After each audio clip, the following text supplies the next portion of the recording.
Bienvenue dans cette nouvelle édition de votre programme Jeunes Figures. Notre invitée d'aujourd'hui s'appelle Susanna. Elle est âgée d'une vingtaine d'années. Susanna est franco-égyptienne et a vécu en Normandie. Elle nous raconte sa région d'enfance. La Normandie, d'abord, pour les gens qui ne savent pas où c'est, au cas où, c'est au nord, ouest de la France, à côté de la Manche. C'est souvent connu par les gens comme un endroit où il y a des vaches ou de l'herbe et des trucs comme ça, mais en fait c'est assez bien, il y a des villes, il y a des villages. Moi je vivais dans un village, à côté d'une grande ville. Et voilà, j'ai vécu mon enfance là-bas. Il fait souvent froid là-bas, beaucoup de pluie et voilà, c'est la Normandie.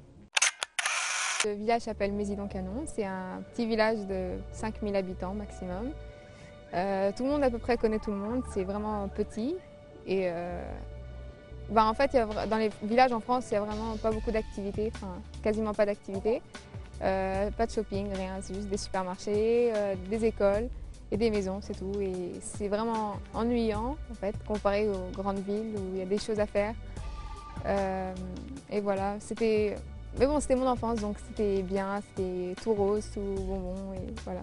Le camembert, déjà, c'est surtout la nourriture. Enfin, j'étais toujours habituée à la nourriture normande, c'est-à-dire les fromages, les choses comme ça, les chocolats avec du calvados, enfin des choses comme ça. Et ça me manque, même ici j'achète du camembert à Carrefour. Et voilà, donc c'est plutôt... C'est pas tous les Français qui ont cet amour du fromage, mais nous c'est plutôt c'est quelque chose d'important enfin, pour les Normands. Mais sinon c'est normal comme toutes les autres villes en France.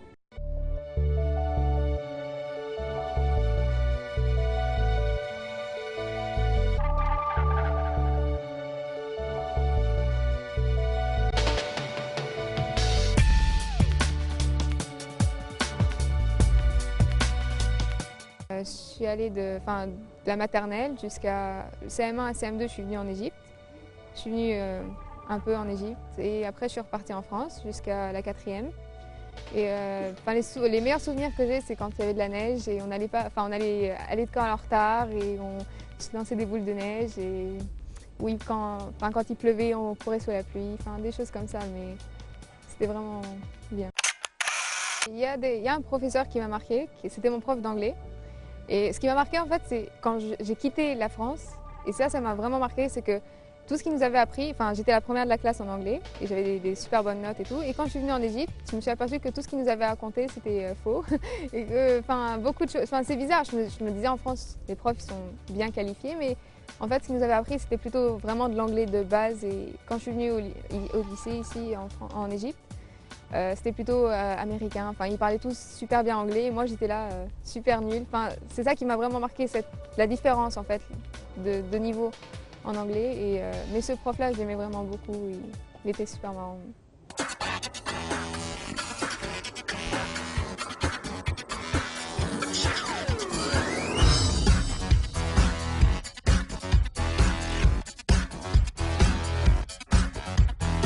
Je vais en France tous les étés, et des fois à Noël ou pour des fêtes. Et voilà, donc on se voit tous les étés ensemble. Parce qu'en Égypte, il fait super chaud l'été, donc on part en France. Et voilà. Susanna a une passion pour la musique électronique. Elle a mixé de nombreux morceaux musicaux et s'est faite connaître sous le nom de DJ Minou. Une passion assez exigeante, sachant qu'en Égypte, il n'y a pas beaucoup de femmes DJ. C'était plutôt quand j'avais 14 ans. Et dès que je suis venue en Égypte, en fait, un an après que je suis venue à 13 ans, donc 14 ans. J'avais beaucoup d'amis à Maradi et j'ai une passion pour la musique électronique, mais aussi pour le chant, pour la musique arabe, pour toutes les musiques en général, mais surtout pour la musique électronique. Et je voulais vraiment faire quelque chose je sais pas, je voulais quelque chose d'être connu et en même temps faire quelque chose que j'aime. Et c'était soit le chant. Et le chant, à mon âge, je connaissais personne, c'était trop dur d'arriver à ça. Donc j'ai commencé à composer de la musique, à faire de la musique, à mettre des musiques sur d'autres. Et j'ai fait un groupe sur Facebook et j'ai commencé à être connue. Je suis arrivée vers peut-être 3000 fans, plusieurs personnes et je commençais à être invitée à des fêtes pour mixer là-bas. Ce qui me faisait, genre, autre que les autres, c'était que j'étais une fille et que j'étais jeune. Après, petit à petit, je me suis aperçue qu'être une fille DJ, c'est pas quelque chose de bien, surtout en Égypte, c'est plutôt mal vu. Et c'est rare, mais c'est mal vu. Et je me suis aperçue que les autres filles DJ, il n'y en a pas beaucoup, mais c'était plutôt vraiment des filles qui n'étaient pas vraiment... Leur mentalité était trop ouverte par rapport à la mienne, même si la mienne est française, égyptienne, mais leur était trop, je sais pas, impossible. Enfin, c'était vraiment trop mal vu pour ma part. Enfin, et donc voilà, donc j'ai décidé de quitter. Même si j'étais arrivée à un stade où j'étais assez connue, enfin, pour les gens qui écoutent de la musique électronique, la house, j'étais assez connue, mais après je me suis dit non, ça sert à rien. Et puis il y avait trop de tensions entre les gens, trop de concurrence, tout le monde était jaloux, enfin des choses comme ça. Donc non, je me suis retirée. Après, quand j'ai commencé à comprendre comment c'était, j'ai arrêté.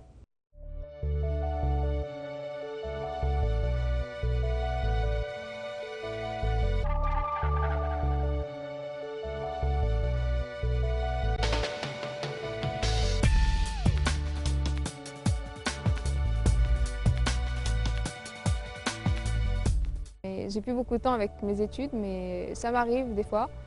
Ou ça m'arrive parfois de croiser des gens et là ils m'appellent par mon surnom de DJ. Ah c'est toi, je prends une photo avec toi. Ou des fois je suis assise dans un café et ça m'est arrivé plusieurs fois d'être assise dans un café et d'avoir quelqu'un qui vienne de pouvoir prendre une photo avec moi ou enfin des choses comme ça. Où il y avait un petit enfant, je me rappellerai toujours de ça. C'est ça qui m'a vraiment fait, genre vraiment aimé le fait que je sois DJ. Une fois j'ai fait une fête et c'était interdit au moins de 16 ans, 18 ans, je sais plus trop quoi. C'est une fête d'Halloween. Et il y a eu un petit enfant, vraiment petit, genre, je sais pas, il avait peut-être 8 ans, 10 ans maximum. Et j'étais en train de mixer. Après, je suis descendue, j'avais fini, quoi. Et je descends. Et là, je vois le petit enfant comme ça. Il était rentré, je sais pas comment il avait fait, il était petit comme ça. Et il tenait une feuille comme ça, il avait les larmes aux yeux. Il m'a dit, c'est toi et tout. J'ai toutes tes chansons, j'ai toutes tes photos, j'ai tout. Et tu peux me faire un autographe, ça fait, j'ai supplié tout le monde pour rentrer et tout, je dois repartir tout de suite parce que ma maman m'attend, je sais pas quoi et tout. Et j'étais vraiment super émue que quelqu'un soit si intéressé comme ça. Je sais pas, ça m'a émue quoi.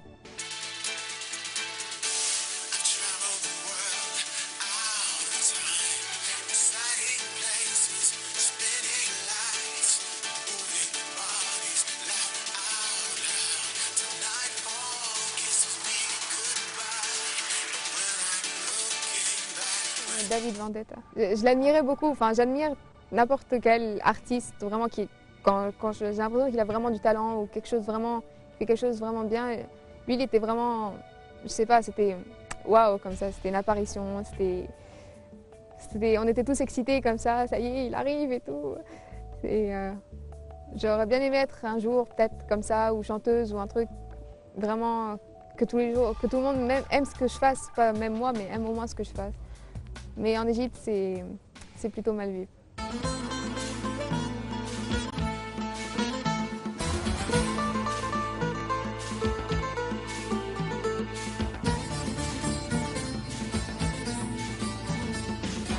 Et la musique, au début, il y avait house, electro, après il y a eu la trance. Et les gens étaient, beaucoup de gens, d'un seul coup, ont commencé à écouter ce type de musique et beaucoup de gens jusqu'à maintenant écoutent ça. Plutôt de la trance maintenant parce que c'est plus répandu, il y a plus de nouveautés de trance, mais les gens, genre beaucoup de gens, enfin tous les gens que je connais écoutent de la musique électronique. Même si par exemple dans les fêtes, les gens qui vont dans les fêtes où il y a de la musique électronique sont plutôt peut-être mal vus ou enfin plutôt les filles ou enfin ils sont tous comment dire, l'environnement dans lequel ils sont dans les fêtes sont peut-être pas adaptés avec l'Égypte en elle-même, enfin, pour certaines mentalités, je veux dire, pas pour tout le monde.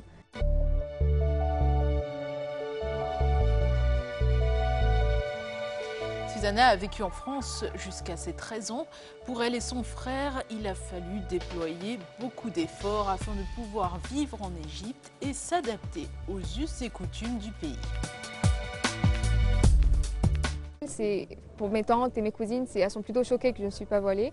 et que j'ai plutôt cette mentalité française, que j'arrive pas encore à accepter certaines choses de la mentalité égyptienne. Je suis pas contre le voile du tout, mais c'est que il y a des choses que j'ai pas forcément envie de faire, même si je comprends que c'est pas correct de ne pas le faire, mais elles n'arrivent pas à comprendre en fait ce qu'il y a dans ma tête. Et je suis un peu exclue de la famille, un peu, mais ils m'aiment quand même. Mais je suis pas comme les autres en fait. C'est un peu exceptionnel. En fait, c'était dur au début, surtout quand on est venu de faire un milieu. Enfin, il fallait soit choisir soit français, soit égyptien. Et moi, j'ai pas voulu choisir ni ça parce que dans les deux cultures, il y a des choses que j'aime, il y a des choses que je n'aime pas. Donc j'étais obligée de faire un choix, un tri en fait, entre les choses que j'aime, les choses que j'aime pas, et faire une ligne comme ça, et suivre en fait quelque chose qui est entre les deux, qui n'est pas trop comme ça et trop comme ça. Et je m'en sors assez bien, et mon petit frère aussi, je lui fais faire la même chose.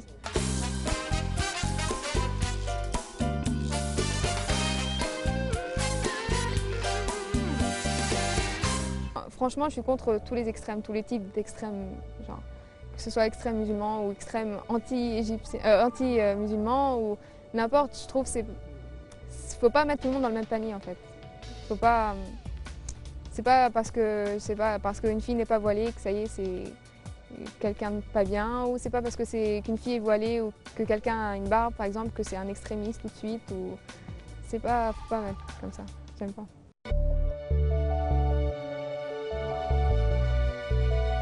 Susanna a étudié à l'Institut de droit des affaires internationales de l'Université du Caire. Elle nous raconte son parcours. Je voulais faire un truc plutôt français, ça serait plus facile pour moi, même si j'aurais pu faire un truc en anglais, ça aurait été aussi bien, mais mes parents m'ont dit non, fais un truc en français, comme ça, même si on part de l'Égypte et tu vas en France par exemple, tu pourras travailler là-bas quand même. Donc il y avait deux solutions, c'était soit l'université française, soit l'IDAI. Et je connaissais l'IDAI parce qu'il y avait des gens de mon école qui sont allés, et des amis à moi qui se sont renseignés, et sur le site de CACC, je crois qu'il y avait le nom de l'IDAI. Et donc moi franchement j'étais pas trop partante au début, je me suis dit bon, l'université française c'était ces trois facultés, les trois m'ont pas vraiment plu, et droit bon ça me paraissait plus intéressant que les trois autres facultés, donc je me suis dit bon ok, pourquoi pas. Je suis allée voir, franchement l'Université du Caire, le fait que ce soit l'Université du Caire, par ce qu'on entend, ça me branchait pas trop en fait, parce que tout le monde me disait oui, les gens là-bas, c'est pas bien, quand ils vont te voir, ils vont dire que t'es pas une fille bien, blabla, ils sont pas ouverts d'esprit et tout ça. Et puis quand je suis allée en fait, j'ai trouvé que ça allait, enfin ils sont pas, ça va quoi, c'est des Égyptiens normaux quoi, enfin voilà. Et l'IDAI, ce qui m'a plu, c'est que la licence est en 3 ans, qu'on n'est pas beaucoup, enfin on n'est pas vraiment beaucoup quoi, et donc c'est plus soutenu, on se connaît tous ensemble, si quelqu'un a un problème, tout le monde l'aide, tout ça, donc c'est plus, ça m'apparaît mieux adapté, enfin, ça m'apparaît plus sympa.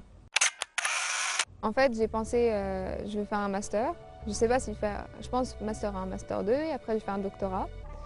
Et en fait, je ne sais pas trop quoi faire, mais je sais que je veux continuer jusqu'au doctorat parce que ça va. Moi, j'ai pas de problème avec les études, enfin, ça va quoi. Mais j'aurais vraiment, mon rêve quoi, ça aurait été d'être présentatrice télé. Mais en Égypte, je sais pas, il n'y a pas beaucoup de présentatrices télé, surtout en français. Enfin, c'est assez restreint le milieu.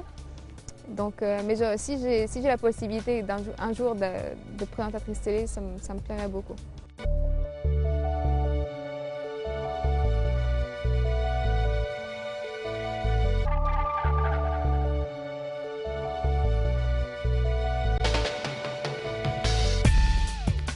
J'aime beaucoup, enfin je sais pas, les deux, ça me plairait. Peut-être variété, ça me plairait beaucoup. Enfin, des types d'émissions, des choses plus moderniser un peu la télé en Égypte. Je sais pas, j'ai l'impression que c'est pas comme en France. Enfin, il y a pas de jeu, il y a pas de trucs. Genre on n'est pas tous ouais vas-y, il y a un truc à la télé ce soir et tout. Non, c'est normal quoi. C'est assez toujours la même chose. Enfin, c'est mon impression. C'est pour ça que je regarde pas vraiment la télé en Égypte, mais il faudrait peut-être un peu moderniser. Il y a plein de choses à moderniser en Égypte en fait.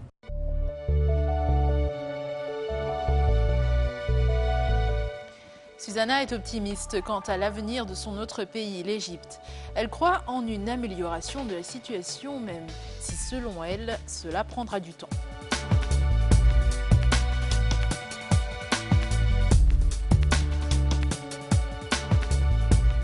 En fait, je pense que l'Égypte aura un bon avenir. Si ça continue comme ça, si vraiment tout le monde y met du sien, ça peut s'améliorer.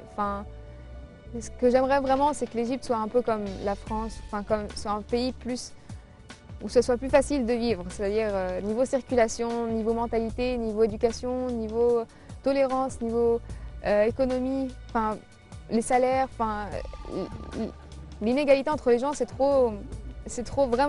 vraiment, c'est incomparable quoi. Et aussi, par exemple, la circulation ou la corruption, plein de choses. Même si je suis pour la corruption, mais bon.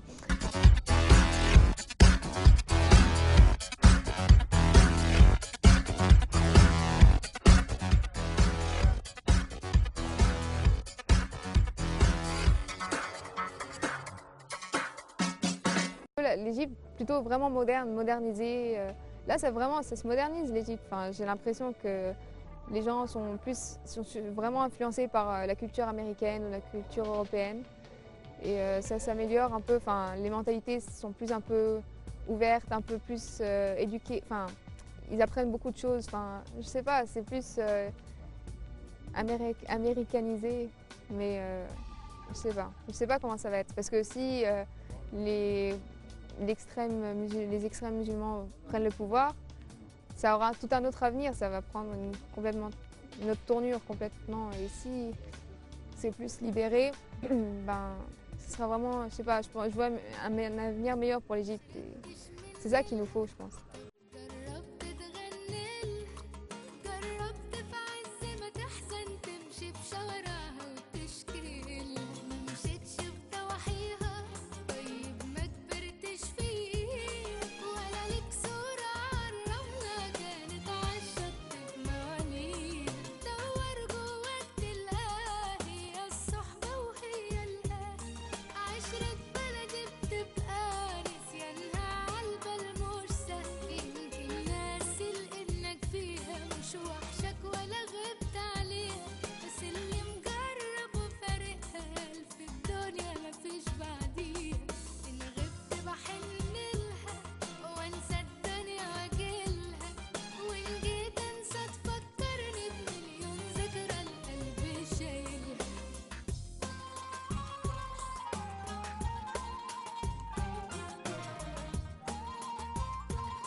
Moi, je pense que si on veut vraiment que ça avance dans le pays, il faut que tout le monde ait à peu près la même mentalité. Il ne faut pas qu'il y en ait qui ont une mentalité américaine, une éducation américaine, qui comprennent plein de choses, qui savent parler plusieurs langues, qui savent plus de choses que les autres, entre guillemets, et que d'autres, ils soient pénalisés pour ça. C'est pas juste, en fait. Et moi, je pensais faire, je sais pas, si j'ai la possibilité, on ne sait jamais, de faire une école, de faire quelque chose, d'essayer que même les gens qui n'ont pas forcément les moyens, parce qu'ici, une école américaine ou française ou étrangère en général est plutôt chère. C'est pas permis à tout le monde. Et donc, forcément, ils sont obligés d'aller dans des écoles plutôt publiques ou...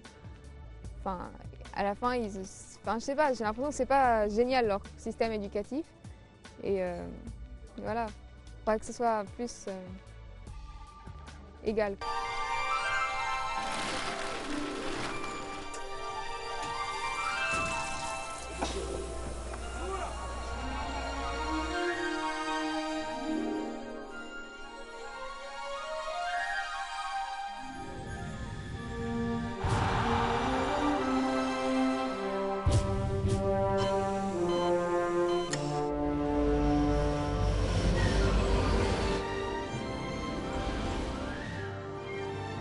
على أرض مصر موهوبين، حاجات كتير بتجمعهم.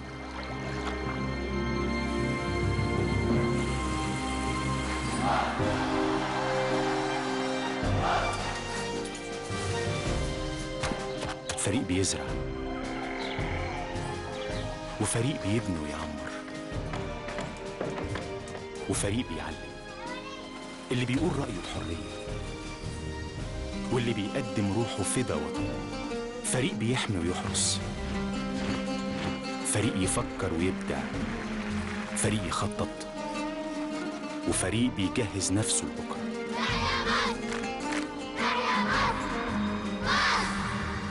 كل واحد في الفريق عارف مكانه، عينه على التاني، بيفهمه من نظرة واحدة، بيشتغل بكل حماس عشان يوصل للهدف، ومش مستني حد يشاور عليه.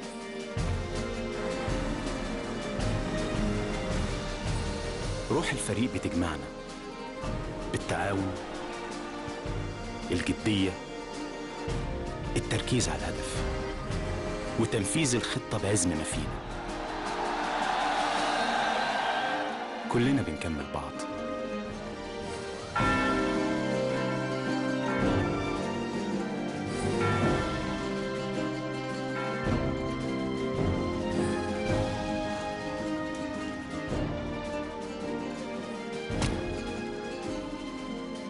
فينا اللي بيحول الصنعة لصناعة، والمونة لعمارة، والمبنى لمدينة، والخيال لحقيقة تشوفها عينيك.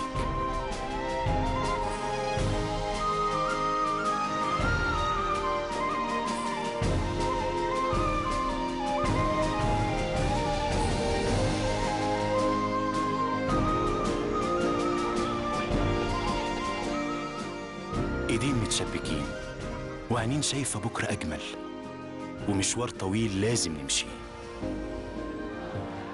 مشاعر واحدة بتجمعنا،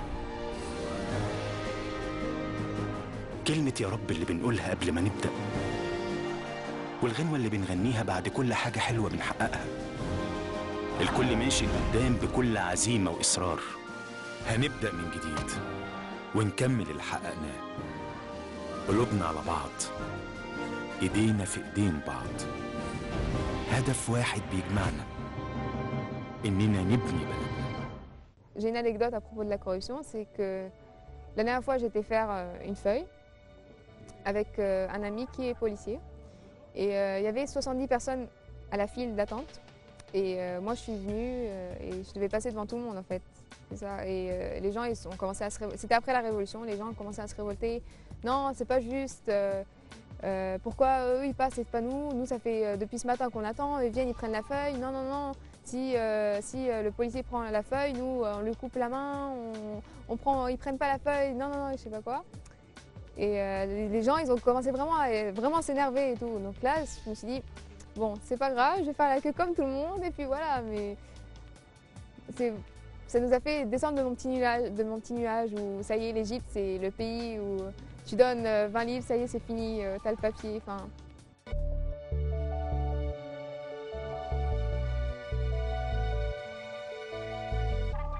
C'est la fin de cette édition de Jeunes Figures.